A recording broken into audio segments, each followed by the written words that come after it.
You gotta have a podcast. You gotta have a podcast. You gotta have a podcast. You gotta have a podcast. You gotta have a podcast. You gotta have a podcast. You gotta have a podcast. You gotta have a podcast. You gotta have a podcast. Hey everybody, welcome back to You Gotta Have a Podcast, Season 2, the season of the swerve. It is I, Angela Palladino, your trusty host, back here to bring you through another conversation with another creative who has made a big ol' swerve in their career. Today, we are talking to writer, comedian, performer, Kathleen O'Mara. We get into performing versus writing and how they impact each other, and we also chat long and hard about the internet and TikTok and making content at an almost breakneck scale in this very weird time. It's an incredible conversation. I had a wonderful time talking to Kathleen. Minor warning, there's a few audio glitches in the recording. That is on me. I fucked up some stuff, but it's a wonderful conversation and I hope you enjoy. Here is my conversation with Kathleen O'Mara.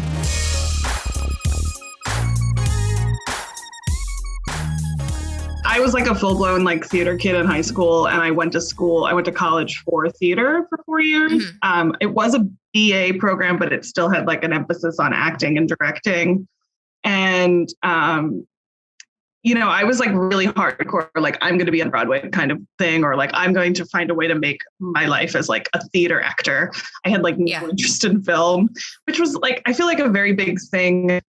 If you were a theater kid in the early 2000s, I feel now they know how to pivot, but I feel then it was I'm a serious actress and I'm only going to do the stage. Yeah. And then I worked out of school. I had kind of somewhere along the line half thought I was going to switch to administration, but there was still always part of me right out of school and stuff that was still trying to be an actress. I did one professional show. And then I was no, I'm definitely not going to be an actor, but I'm going to pivot to just theater administration. And then I did 6 months working at a professional theater company in a regular job. It was my first full job out of school. And I was wow, I hate this. I was I'm a creative person who needs to do a creative thing. And I kind of had this soul searching thing of well, what do I actually like in terms of creative output, not necessarily mine. I was well, I love television, and I had always been told in school, oh, you're so funny, you should do comedy. And I was I don't really want to be a stand-up. And then every white girl in 2010, I was I will be Tina Fey kind of thing. And I was I've heard that story before. Yeah, I want to write for television because I'm watching 30 Rock right now. Yeah. Wow, sounds familiar to me. Yeah. We actually can't write. If we ever get famous, none of us can write Tina Fey style bossy pants books because it will just all be that story.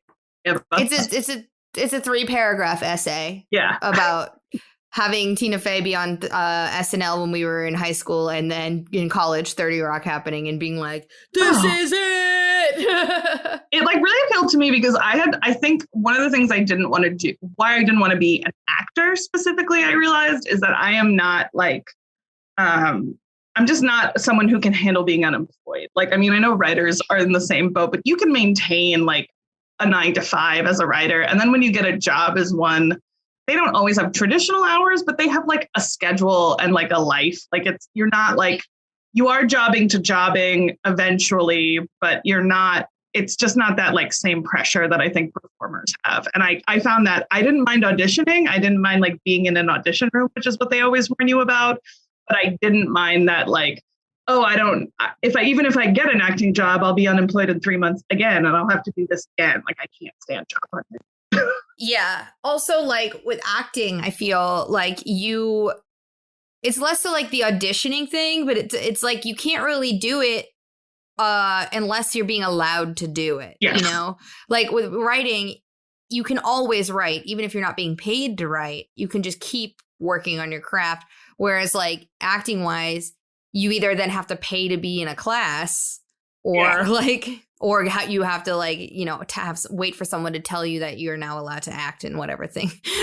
Yeah, you're never like truly in control of like your own projects. Like I have friends now who are like definitely dedicated, like both like film and theater actors.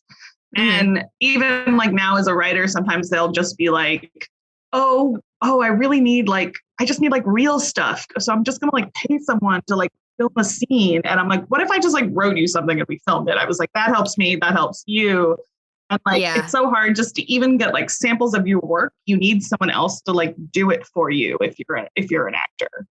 Yeah, it really is. I remember when I briefly was trying to do a lot more performance stuff.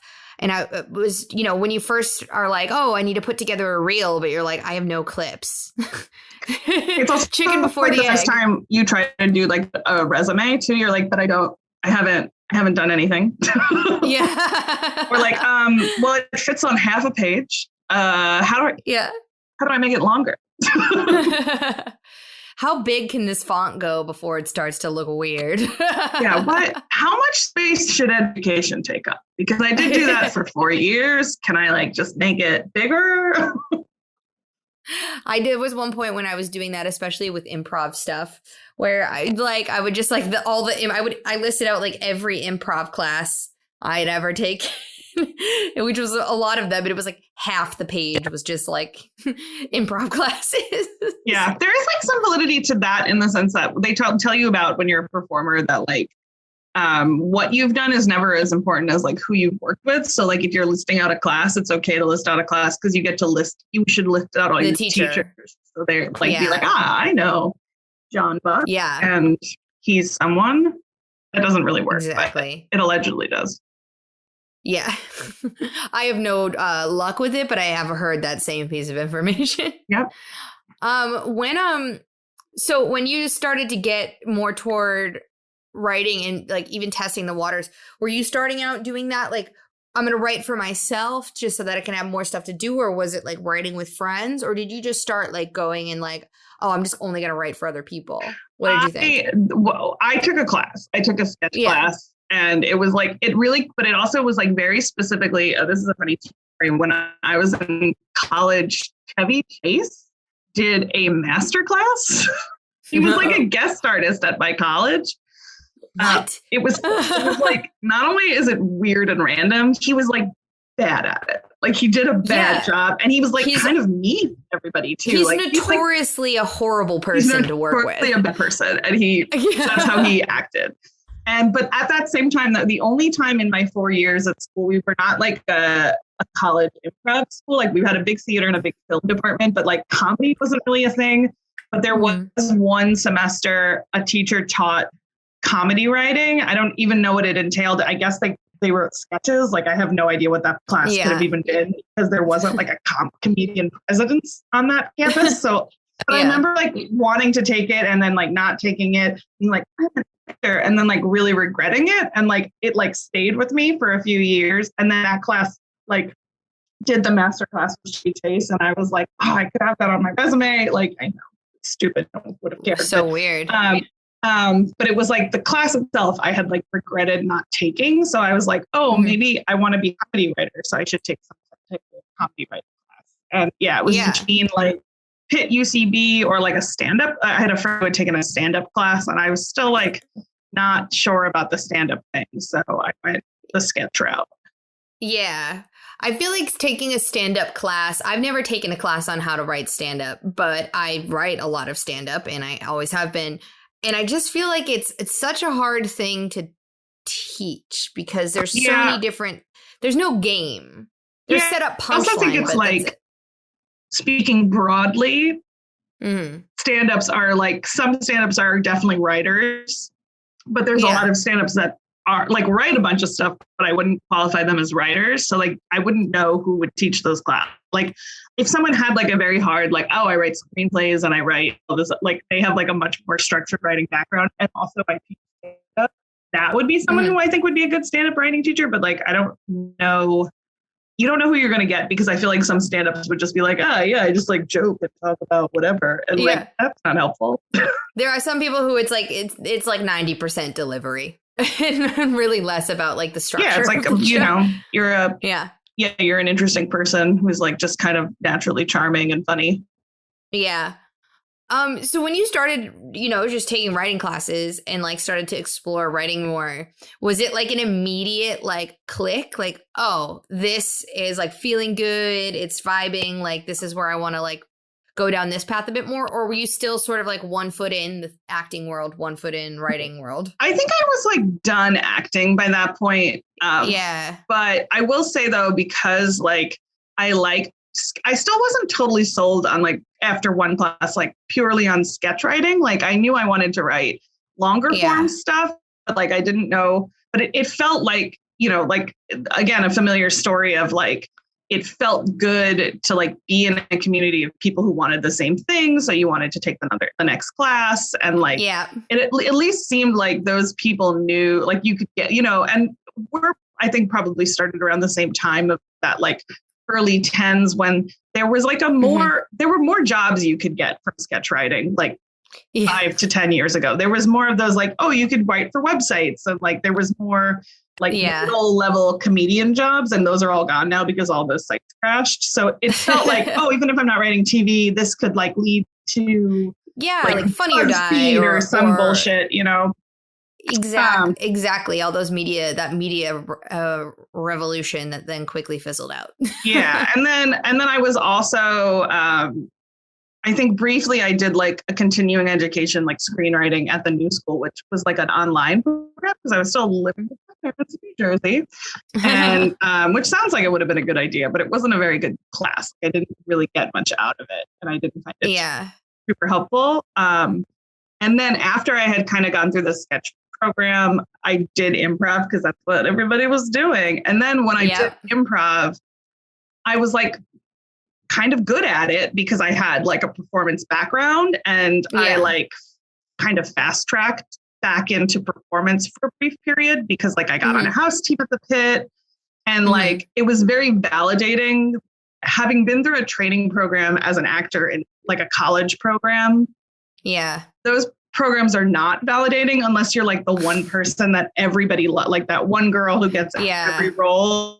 The star. Yeah. And like there's like, BFA or BA acting programs. I just had a whole conversation with a friend like 2 days ago. We were like hanging out and just miserable. Like, we're like, this is like the most traumatizing thing that ever happened to us. Because they're like really abusive. They're really bad. So like, improv, even for as we know how abusive and bad improv can be, but that like mentality of like, yes, and like people are kind of fun and nice and, they make jokes, like felt very validating having come from a very negative training experience. Like my negative feelings about improv came later. But like when I was in it, it was like, oh, maybe I do want to be a performer. So then I was trying to kind of do both, I guess, for a little bit. But.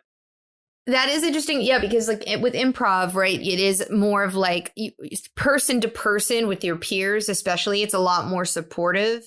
It may feel like there's a lot more room at the table than I imagine it would in a BA or BFA program where it's like everyone is kind of competition. You're not all. It's like you all have the same end game. Like you all want the same career. You all want to be on a house team. You all want the same things. But you're not all like trying to game yourself into like one role or like one thing you're allowed to be. It's like you all have like a sort of equalized thing that you're aiming for. I don't think it's definitely competitive, but it doesn't feel it. And like people aren't like saying weird things to you about your body every day. Like people aren't just like, well, you're just not, they really only cast people into the woods based on looks, which is like a really passive aggressive way of saying you're like not hot enough to be the witch.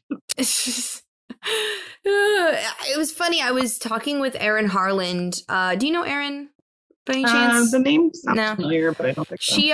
She does improv stuff, or she used to. Now she does music stuff, but she went to acting school and she then did improv. And the reason she kind of went more toward improv after acting school was they were just like, you're the best friend in everything. Yeah. And she'd be like, I don't want you to tell me who I am, like that sort of thing. So it is, I don't know that like, it's interesting that coming out of that situation, I feel like it's like a lot more, you either sort of like bend over to the will of what people are going to say, or I feel like you then kind of rebel a bit and then pivot. Did you find it was like freeing a little bit when you started doing other stuff because you had the freedom to do whatever you wanted, especially creatively? Yeah, I think especially if you're like I'll say it, I'm fat. Especially in like college theater programs, you're always cast as the mom or like the like town lady gossip, which is like really fucks with your head when you're like 21. It like you're like, wow, it's like, I'm going to internalize, I can't sing this song because I'm not an ingenue. And so I'm not the girl, like I'm not allowed to sing songs where I fall in love because my professors don't believe that I would ever play a character that would fall in love. Right. Like, that's like the long and short of it. And so like, I remember to internalize that. It really damages you in a very deep, messed up way. And like, but like that, you're the best friend or you're the town slut, which is like another thing that can be a term. Like there's so many different tropes that you're and like improv, if you've been in that very rigid theater world, improv does feel very freeing. Cause like, I can't tell you how many improv scenes I've initiated by walking on stage and going, oh my God, I'm so hot. I sometimes just do that where I'm like, I just make myself the hot girl and everyone has to agree with me in an improv scene because I never got to play those roles before. Like there was no, like sometimes you get like shitty partners who will like label you in a weird way. Like one time I did a scene where I very clearly like, it was like early on. So it's ingrained in my brain forever where I was very clearly hitting on my male scene partner. And he said, oh, that's stop being so strange, mom.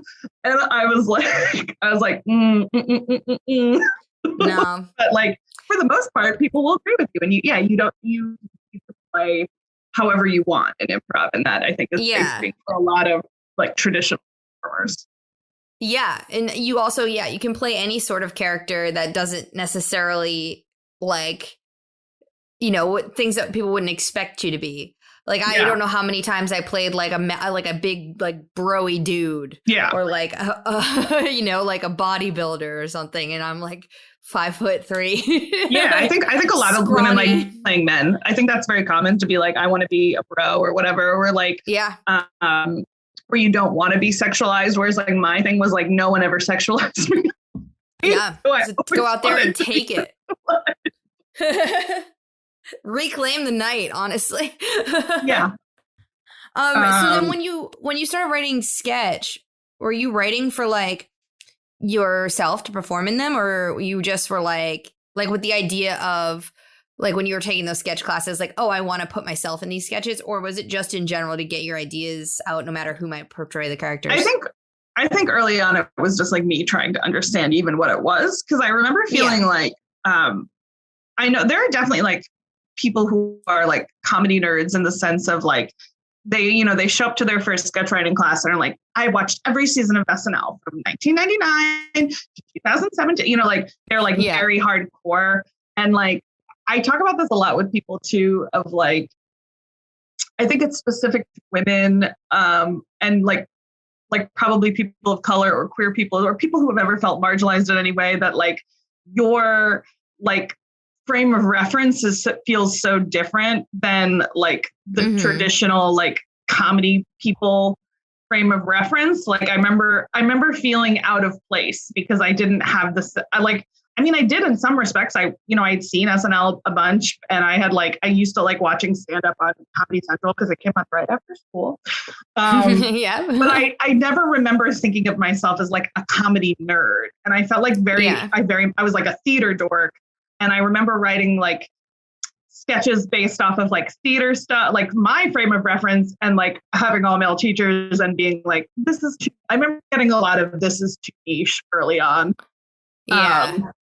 And now everyone writes sketches like that because like everyone is like a former theater kid at sketch. And that was probably true when I was doing it too. But like I feel like now more of those people are like teaching, and I feel like there are more like examples of like I always say that like if difficult people had been on like 6 years ago, I would have been like, these people have the same frame of reference as I do. Exactly. And it felt like, I don't know what I'm doing here. And so I wasn't sure. I wasn't even sure, like, oh, do I love sketch comedy? But I think once I started really like, then I got like I was on an indie team.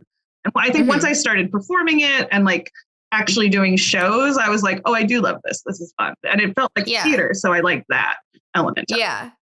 So you had an indie sketch team? Yes. This girl I had taken a class with, I think she was just like someone who was very good at organizing. And, because I feel like indie teams just disintegrate, but ours lasted a while, and then it like continued on after I was on it. They were around for a while, and we did pretty regular shows, and that was fun because I was an actor too. So that was like that period of like when I was doing a lot of improv, and then I was like performing on a sketch team. So I was like, oh, maybe I should just be a performer because I guess I'm better at it. But then it was also having that realization of like, no, you like got into this to like learn how to be a better writer. Right. So like you're defaulting into the thing that you're very comfortable with. So I had to like take a hard pivot of like, I'm a writer now, which sucks because I do think people do both, but like I also do think you get labeled as one or the other, like writer or performer. You really do. I had a similar pivot where like I got into improv heavily in New York because I was working on my writing, and I was like, well, I'm doing these sketch classes. I should take an improv class. And I did theater and improv growing up, but like in my high school had like an improv club, and then I did like the school plays and all that. So I knew what like it was, but I was like trying to be a writer, but then just kind of like stumbled into the improv thing. And then I ended up like just doing way more performance stuff than the writing stuff. And it got really like muddled and confusing for a couple of years there. Yeah, definitely. I think that's common. I also think it's hard to sometimes not do one without the other because especially like performance tends to be how it's easier to like make connections. I feel like it's like people are aware of you when you're performing. They're like, you like exist. Like the more like now that I've like shifted almost completely back to writing, I sometimes feel like I'm like, guys, I'm still here. And like there's this like deep rooted like actor, like performer girl who like is always like, why don't you ask me to do your shows? I'm like, Kathleen, because you haven't performed in 2 years. Like, I mean, nobody's performed in 2 years, but even before that. And it was like when things started to open up again in the city and people were doing like stand-up shows, and I was seeing all these lineups, and I started to be like, oh, no one's booking me. I'm like, of course they're not. I haven't done stand-up in a year and a half. Like, why would they? I have made no effort. Like, there were people that were doing Zoom shows. Literally everyone has said it too. Like people, like especially friends who like are not performing as much. They're all like, everyone's doing shows but me. And I'm like, I actually think a very small people are doing shows because like, especially now. I mean, like there was this, like that month in June where it felt like everyone was trying to get a show up, and then Delta hit, and now everyone's like, I don't know. Yep. It's a weird fucking time. Yeah. Is it worth dying for this open mic? Probably not. No. My day job, I like direct video content, a lot of branded stuff. And I was like fairly certain for a number of months there that I was going to die for branded content. And I was not excited about it. Not great. No. So like, well, that being said, when like, I know you're doing a lot of writing for stage before, like sketch, etc. And I know you've worked on like pilots and other things, like longer things. But like, have you like now in the big massive pivot that we've all had to make in the last couple of years, have you been trying to write for video, or have you just sort of been like stockpiling anything that you might be working on, or have you been writing really at all through lockdown and anything like that? Yeah, I have on and off. One of the things that had happened like kind of right before quarantine is like I started doing well with the like published satire stuff. And that like helped my like writing, career is a loose term, more than like sketch like ever did. I was getting, I had like some light contact with agents or whatever, but like nothing that was really sticking. And I was and then I was like on a trajectory where I was like publishing a lot. And I was like, I had one thing that had really like one piece that went super viral and helped me a lot. Mm-hmm. So, and then I was like doing well with that. And I was like, oh, potentially I could write another piece that could do that. And then like the pandemic hit and stopped everything for like at least 6 months. Yeah. And then like I made myself write a few pilots last summer, but I haven't edited them at all. Like they're just like first drafts. And then I did take a screenwriting class. So I did finish the first draft of a screenplay.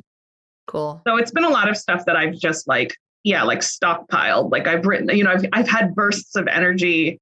And then I did get one McSweeney's piece out like a month ago. And that was like the first one I had done in like 18 months. And I saw that. Yeah.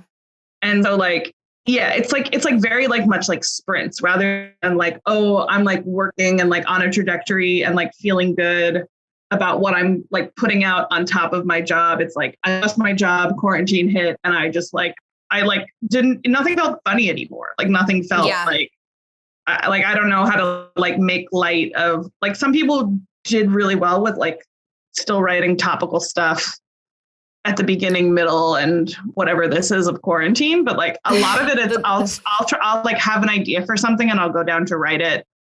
And then it just doesn't feel like something that's funny. Like even if the idea is funny, I was like, this, I don't want to be making fun of this. This is like a painful thing that's happening to tons of people. Yeah. I've definitely felt that too. Like I just haven't felt very funny, but I've still been like working on some things here and there, but it's like a lot more other stuff like this where it's like, this is creative. I can be funny in the conversation, but like, it's not like me sitting down and like hammering out a premise by myself.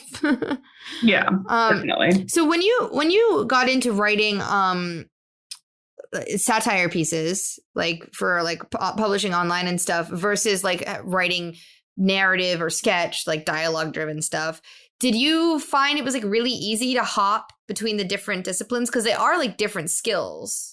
No, I didn't find it. I would say actually at their core, they are almost the same skill. But in terms of like the technical writing of it, it was really hard for me to write prose because I know other sketch writers who definitely come from they were English majors and, they wrote a lot of essays and short stories and like had just like a denser background with prose. But like most of my experience with writing has always been in like script format.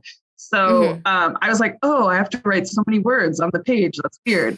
And so it took me like some definite like trial and error. And like, it was very hard to start because I knew a lot of people who were doing it. And I was like, oh, this seems like I think I had some experience where I was like in a situation where I didn't have like any samples to send someone something. Yeah. And I was like, I don't even need it to be like in the New Yorker. I just need something on a website somewhere that I can like send to somebody if the opportunity arises. Because I felt like I didn't have anything. And I'd been writing like headlines for Above Average for a little pretty consistently, but I wasn't really writing like full pieces. So I was like, I just need more stuff on the internet.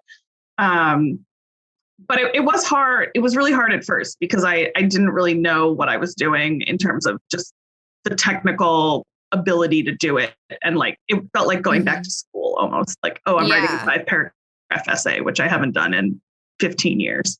Yeah. But once I kind of got over that and like made myself get over it, I would say that the like core of like sketch writing of like hitting a game and following it and like hitting a hard idea is like it's the exact same thing I think in satire. But I've even like pitched to people the idea of teaching a class of like sketch to satire. Because I've heard a lot of other sketch writers say the same thing. They're like, I want to do that, but I don't know how. And I was like, you do. You definitely do. You just have to kind of, go back to the same way when you first started writing sketch of like, you're on a boogie team or a mod team or something, and you get very comfortable churning out a lot of material. But before you do that, I think writing one sketch is like very daunting. Yeah. So it's the same way with those type of pieces. I think once you've done one or two and you feel comfortable with, you can start just turning them out like you turn out sketches. Yeah, totally. Yeah, it definitely is just like getting comfortable with the format. It is. I feel like I've also heard the same thing, like a lot of people like being trepidatious, myself included.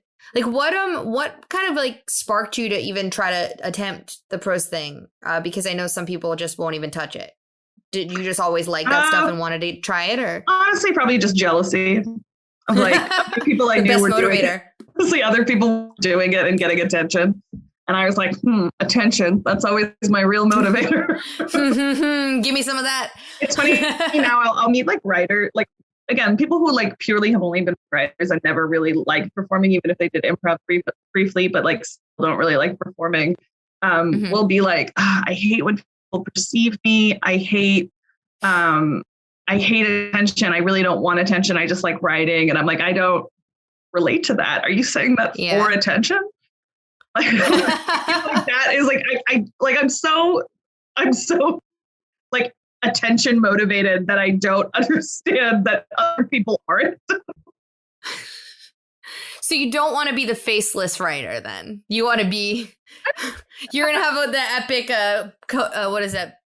Book jacket photo shoot? Or yeah, I don't necessarily, it doesn't even have to be my face. Like, I think if I'm getting the public attention of like, I've published a book or I'm writing on a television show and like my name is out there and like people know who I am.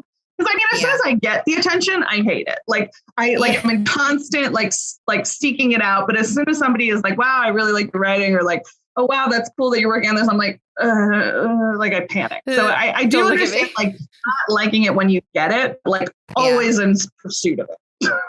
Yeah. Okay. I feel that. I like the conflicting emotions. Yeah, as soon as anyone compliments me, I go 100% Irish Catholic, and I'm like, what am I supposed to say about that? What do you mean? It's trash. No. No, don't. You're wrong. Get out of my face. Here's a question for you, because like talking about this trajectory, I have noticed many sketch writers, or more like script writers, then getting into long like prose, like humor prose, then writing books. Do you have any inkling to try doing like a humor book or some sort of thing like that? Yeah, I've like toyed with it. Again, it's like the same place of being like, I don't even know where to begin. I like one piece that went viral, which was my first McSweeney's piece, The Lady's Hero Journey, and it's in the McSweeney's book. That was like the one that got me attention from anyone. And one agent had reached out to me. She was like a novel literary writer, like literary agent. So like, I was like, oh, I don't really do that. And like, she was really nice. And we just like talked about different things. And I'm pretty sure she still like follows me on Twitter, but I'm always like, oh, I guess I should come up with a book pitch, because like, that's something, but then I like never do it. But I've thought about writing things that are like, and I had even asked her in that conversation, because I knew, some of my friends had written that one book. I forget. No, I'm blanking on what it is. But yeah, it had come from that. They had like a viral piece and then they turned it into a book. And I was like, is that something that could happen? And she was like, oh no, you need a much bigger social media following. Or it just wasn't the type of thing that she does. Because I know other people who have gotten the similar deals off of similar ideas. And I was like, oh, I think if I had just gotten a little bit more attention, that maybe where that piece could have gone. Yeah. But it didn't. But I was like, should I just write one? Or should I I had people tell me, they're like, oh, you should shop it. And I was like, I don't think it's that good. Or like, not even that, like, I don't think it's that much attention. So I think it's like an option, and I've thought about it. I've also thought about writing a novel, but again, it's just like the mechanics of, I don't know how. And like, I thought about doing it in quarantine because I was jobless and it was quarantine, but it felt easier to write like more pilots and a screenplay. Cause again, it was like an easier muscle to flex. And it was so hard for me to write in general that I was like, I can't do this. Yeah. I imagine that like if that agent who had reached out to you specifically was like books of short essays type agent and not like a novel agent, then like maybe the conversation would have been different. But yeah, it's interesting. Like, it's so crazy how those like trajectories work. Sometimes you can just have a viral piece and then get a whole book deal off that. And then, you're left having to write the rest of a book. Yeah, off of I have heard people say that have gotten those deals, and people will ask them like, "Oh, how did you write a book?" And they were like, "Someone gave me a deadline." That's what happened. Someone offered me a bunch of money. Yeah, and you have to do it. Yeah, I had to do it. So, yeah, it was like, if someone gave me a hard, like, you should write this book and we're going to buy it from you, I'd be like, sure, I'll figure out a way to write that book. Yeah. Yeah. Oh, man. So for now, in the next, like, foreseeable future, what do you like? What most excites you? Like, what is your focus? Is it on creating more prose? Is it, working on these scripts, maybe taking these first drafts out and beating them down to shit and rewriting them? Like, what's on your docket? I mean, I think I'm still definitely stuck in that, like, whatever I can do, I'll do kind of thing of like, it still doesn't feel like exciting. I mean, I guess when I'm in it and I'm writing, it feels good. And I'm like, you need to make sure you keep doing this, but it's like very hard to get to that place. So like, I mean, I'm trying more now to just get back into submitting things again. Like, I wrote a lot of things in the solitude of my room, but, making sure, like, I have a pilot now that's like, I have a few, but I have one that's in shape for submissions and stuff. And I did one submission a couple weeks ago and I was like, okay, you did that one. And like, at least trying to get the things that I've written read, I guess, is where I'm at. I'm definitely feeling that glass ceiling thing of like, okay, I think I have the skills to do this. Right.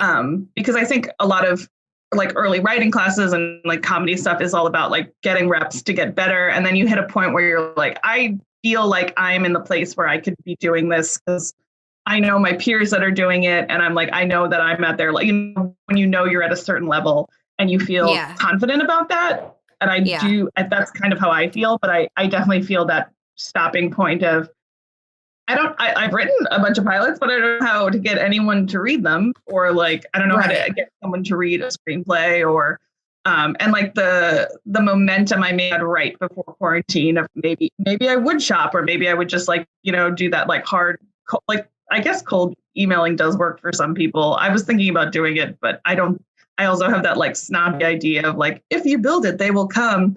But like harder grind, I think we all came to a halt for everyone.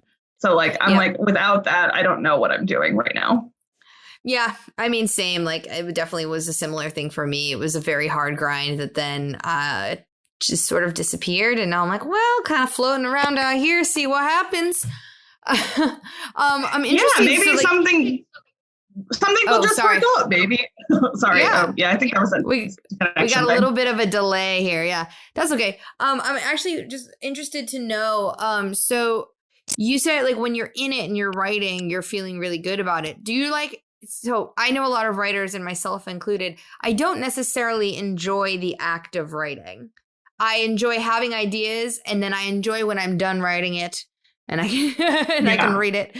But is it like when you're actually in the thick of, sitting there and writing, is that the exciting part for you, or is it when it's at the table read? Or I mean, there are definitely times where if I'm like plugged in and I'm like happy, if I'm like excited about the idea and it's a first draft and I'm like, I've like, for me, the biggest challenge is just like sitting down and like opening the document and like those first, whatever sentences that you start. And that is like pulling teeth for me to get myself started.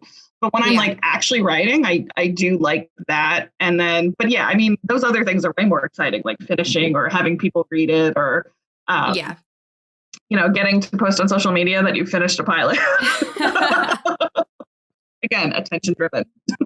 It really is. There are some people, not you, but some other people who even before, like this is before pandemic, were like posting about like every week they're finishing another pilot. And I'm like, I'm not sure I believe that you've written that much. I think you just typed a cover page and took a picture of it. I have a lot of questions about some of this. So it's like, and I'm like, I've definitely admitted to being guilty. I'm always like, did you like, is it good though? Like, is it a final draft? Is it just like, did you just like vomit out 20 pages? Like, I always like wonder what's going on there.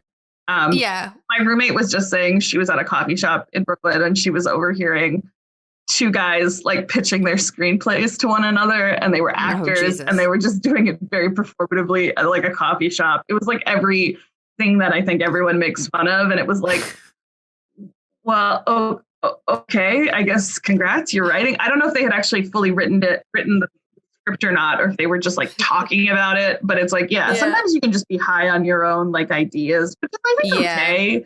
But when you make it like that level of performative, that really want those people dead. I don't know. People are like, I was like, oh man, I just wrote a whole pilot today. I just sat down and did it. And I was like, I guarantee it's not good if you only did it in one day. I mean, probably fine. I had done like a challenge with myself last summer where it was like, it was from a standpoint of, I was like, okay, so let's say someone does read your pilot, Kathleen, and they like it. And then they hire you to be like, you get the end goal of being staffed. You've worked so hard on this one pilot. If you're like suddenly a television writer, you have to just like you have to write episodes all the time. I'm like, can you do that on like under a time frame? So I did this thing where I made myself write a pilot in a week, and I wrote 3 in 3 weeks, and it was doable. It was fine, but they weren't good. And I think if I was working 40 hours a week doing that, I could, and with the team of other writers or, however else that works, I was like, oh yeah, it made me feel good of like, oh, this isn't the only pilot you'll ever write in your life kind of feeling. Because I feel like you finish your first one and you're like, I don't know if I could do that again. Like, I don't know if I could nor that I want to, but yet somehow I will. And somehow this is my goal for my life. But I think there is something about, different people work in different styles, but I think like something about being a writer is very solitude, stationary, just like kind of alone with your pen and pad, whatever. But like, I personally enjoy the collaboration of a writer's room and getting notes from people and like, bouncing ideas off of people. And I think like getting the work sample pilot process that we all do to get, the samples that we're going to submit to things is, very kind of lonely, and, you're not necessarily, and sometimes unless you, do an independent writers group or something, can bounce ideas off of people for that. So it's a lot harder, I think. Yeah. And even if you get notes from someone, like somebody reads it and gives you notes, like it's like never enough notes to like actually fit. Like very rarely does someone like give you the type of structural notes that you would get in like a sketch writer's room of like, sometimes you'll get a sketch note that's like, this idea is good, but what if we did it under this lens? And you have to rewrite the whole thing, which is only 3 pages or 4 pages. But it's a totally different script, technically, even though it's like the same core idea. And like, sometimes I'm like, I think sometimes my pilots need that, but no one gives you those notes. So you have to either figure it out yourself or just not ever, or it's just a bad sample forever. Like, I do like the isolation. Like I did find, going back to satire, that was something that was very refreshing for me, having done a lot of sketch, was like, I didn't have the accountability of a writer's room, but it was nice to just like, people gave me notes on those pieces. Like I, gave them to friends who were doing the same thing and they were helpful, but it was still just something I could do without anybody's need. Again, that need for validation or that need for like, it doesn't have to be performed. Like I can just write this and send this to an editor and either it gets published or it doesn't. And that like level of turnaround, I think, was very, very satisfying.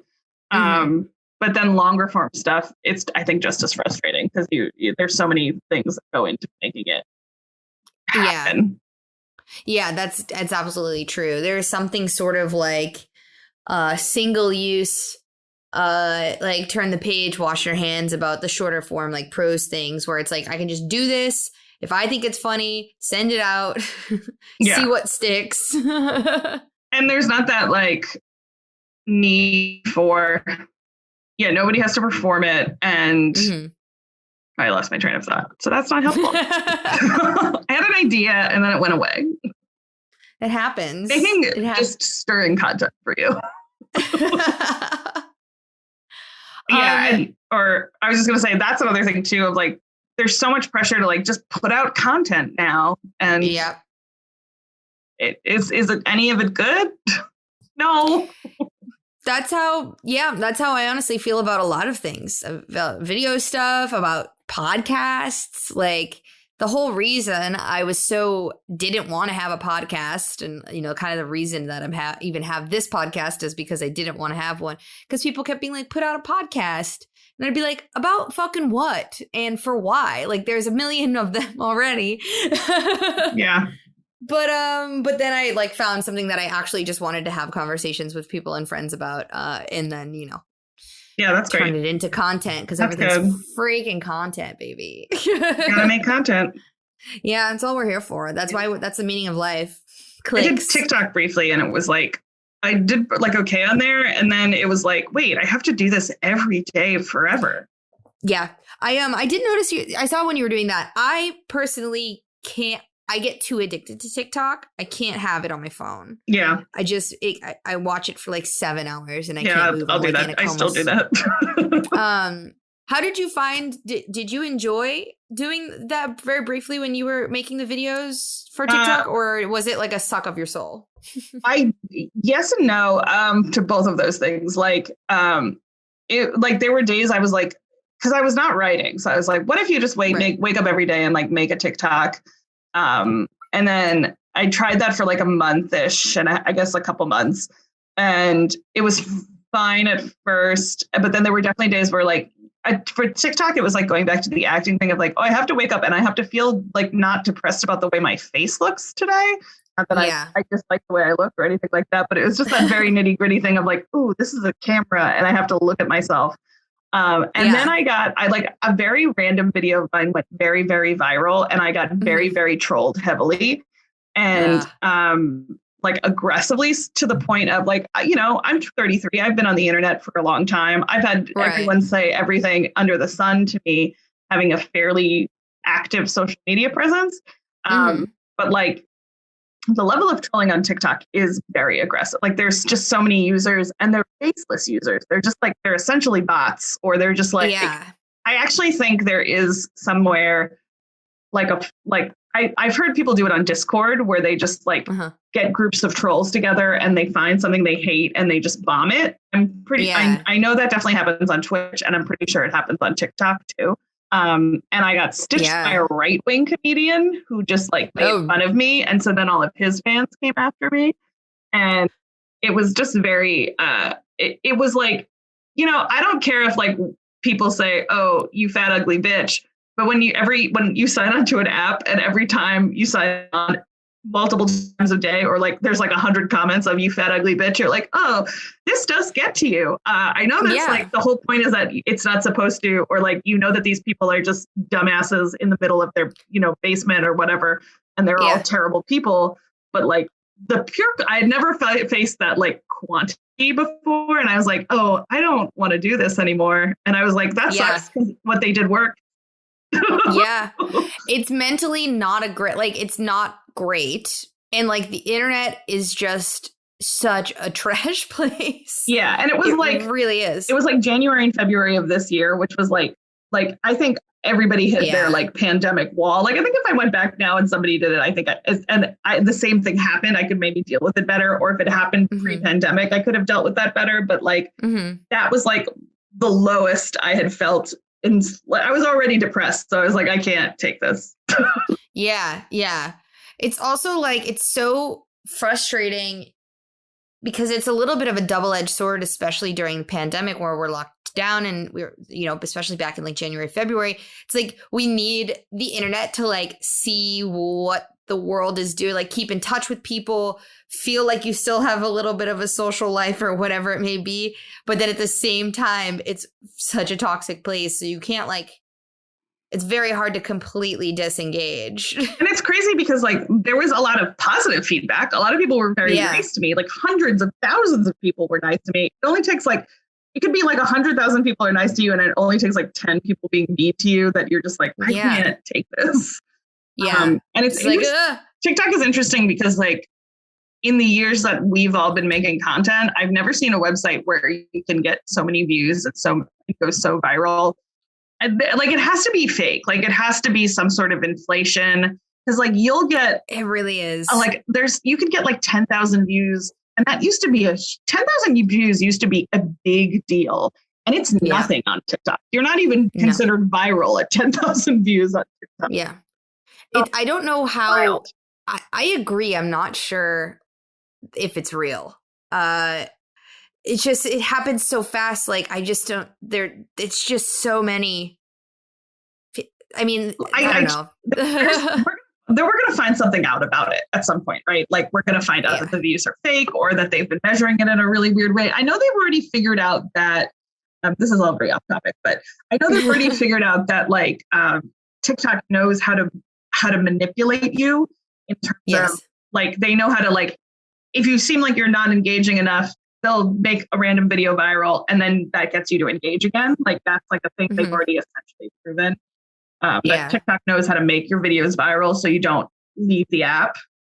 Yeah. I think it's something like that. I think it'll be like how a couple of years ago, everything was pivoting to Facebook video and everyone was like, that's where the views are. And then they revealed that the Facebook video views were completely inflated. Yeah. And it weren't even real views. Yeah. That's why with TikTok, I'm like, this doesn't seem, I was like, I think this is this again. Something is sus. Yes. But we'll never know because it's based in China. Yeah. As I learned on TikTok. I'm terrified of going viral. I just don't ever want it to happen. Again, it's that thing of desperately seeking it. As soon as I get it, I hate it. Like I know it's like the devil's curse. Like if you go viral, like I go viral on Twitter and I'm like, oh, I went viral. And I'm like, no, this is bad. You hate this. Yeah. Same thing. I'm like, I do think that maybe, I wonder what you think of this, but like if I were to create like a comedy account that wasn't associated with my name, you know, and it was just like a random character account or something, like you see that a lot on Twitter, like drill or something like that. And then that went viral and did really well. I don't know I think then I would feel fine about it. Because it's like disassociated from my personal sense of self.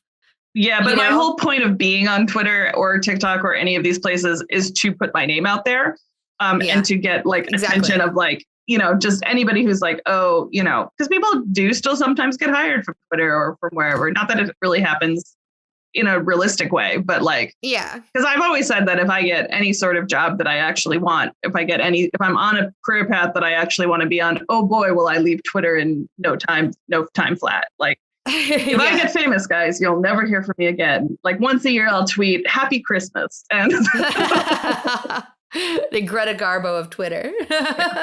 You know, it's like, if like I get anything that I want out of a social media platform, boy, will I leave it so fast. Like a relationship, right? Like if you get a boyfriend, you can finally leave Hinge.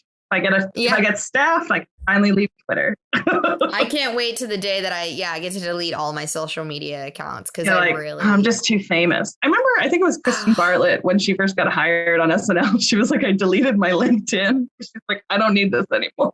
Yeah. I think I would do the same thing. I was like, that's what I would do. I would delete my LinkedIn and my Facebook. Yeah, because I don't use it. Yeah, I only use Facebook to try to like hear about submissions to things or like know about any opportunities that are coming up. The groups, but that's it. Yeah, and like once every 3 months, I'll like subtweet my conservative family. I'll just like post I won't like say anything about it. I'll just like post an article about abortion just to see if they take stir the pot. So we're here with your big spoon and then stirring the pot. Just espousing my views, you know, as we do here on Facebook. It's weird. What is it for? There was a funny period of time where Facebook was like kind of fun, and then, you know, it wasn't. Yeah, I'd say, you know, 2004 to 2006 was fine. Yeah. I have this theory that there really should be an app that is only for teens, like people from age like 15 to 21. Like, because every social media has been ruined by the presence of older people entering a space for younger people. Like Facebook was like that. Now it's happening with TikTok. I was like, there should just be a place where you can only be these ages and just let them do what they want. Let them have that section of the internet and then probably nobody abuses them, or it's like harder to do. There's a very heavy vetting process to get into that space. Yeah. Like Raya. Yeah. the teens can just do teen things. I think that's important that they have that. Then their accounts get deleted permanently when they turn 21. Yes. You're done. Yeah. Yeah, I don't see any way that could turn into a huge disaster. Nothing could go bad. Nothing could go wrong with this idea. $50 billion. Take my money, please. We should put all of the underage people in one place. That is a good idea. And absolutely in no way will any creepy people try no one will find to it. infiltrate. No, they don't. Old people don't know how to use the internet. No, famously and classically, they don't. Yes. Well, I think that if the writing thing doesn't work out, you can always hit Silicon Valley and start selling your app ideas. And I think it'll go really well for you. Yeah, I did just get a job at a startup. So it's all starting now. Yeah, perfect. I think, you're the next titan of industry in Silicon Valley. I am a Capricorn, so that's how that works, I think. Yeah, that's actually the number one trajectory. You don't need. We're not. It used to like really bother me when I was younger because I would read my horoscope and it was always like, business lady does business things. And I was like, I'm an artist. I'm the wrong sign. And then I was like, oh no, it's more about your like aggressive drive. And I was like, oh yeah, that's me. I'll kill someone. That's in there. I'll fucking kill someone. I find that it really makes me frustrated too because I'm an Aquarius and it's always like you're a woo woo and woo you're floating around and I'm like no I'm like like I'm a really serious person, like I work really hard, but then I'm like I think about like all of my sketch pitches are like, what if this song is playing and then like this guy walks in and drops a slice of pizza and then a dog walks by and looks up at the man and it's like, oh yeah, that's Aquarius. It's like this really abstract, weird, just like moment that is vaguely comedic and is not a game. It's like that's not a sketch premise. That's just a weird moment. It could be. I think sometimes we're too married to like what our idea of like what a sketch is and isn't. I'm like, did it make people laugh? Then maybe it's a sketch. I completely agree because I would get a note be like, this is really a scene and not really a sketch. And I was like, but people were laughing. So who gives a fuck? Yeah, what is the definition of sketch? Like, isn't it just a scene? Like that is what a sketch is. It's just like a short scene. Tell me about it. I mean, I think maybe people are just, sometimes too tied to the beat structure and everything. But yeah, I mean, I think it's that thing of like learning the rules so you know how to break them kind of thing too, right? Like I do think learning the like hard UCB game method is like really valuable because it is, I think even for like improv, it isn't as valuable because I do think it's a writer's idea. Like, I think it's like, that's how you're writing a scene. So I think those are important things to learn. But yeah, sometimes you would get notes that were like too niche or too like, it's just a scene. It's not really a sketch, but it's like, well, then what is a sketch? Who knows? Yeah. What is a rose if by another name would smell as sweet, Sure. Something like that. I think we're moving into an interesting new period of comedy now that like a lot of the theaters are disintegrated. So we'll see. Yeah. A sketch might just be a dog on a bicycle moving forward. We don't know. And that's what I've wanted it to be the entire time. Yeah. So, hey. I love a dog on a bicycle. A dog on a bicycle listening to Limp Bizkit. What's funnier than that? I mean, really not a lot, honestly. I do agree. I think there's a lot more opportunity. A lot of theaters are going away, but there's a lot more room for weird shit, especially in like paid work. Like when you see like, I think you should leave or something. And I'm like, oh, I'm so pleased that this weird stuff is doing well beyond like midnight on Adult Swim. So maybe more of that weird stuff, Yes. Yeah. I think people are more interested in like creators with a voice, like, because you even see it in terms of like people getting staffed on shows, just in like staff positions, people who are very unique. And it's like, wait, you just hired that super unique comedian to do this very specific thing, but they need a job too. Yeah.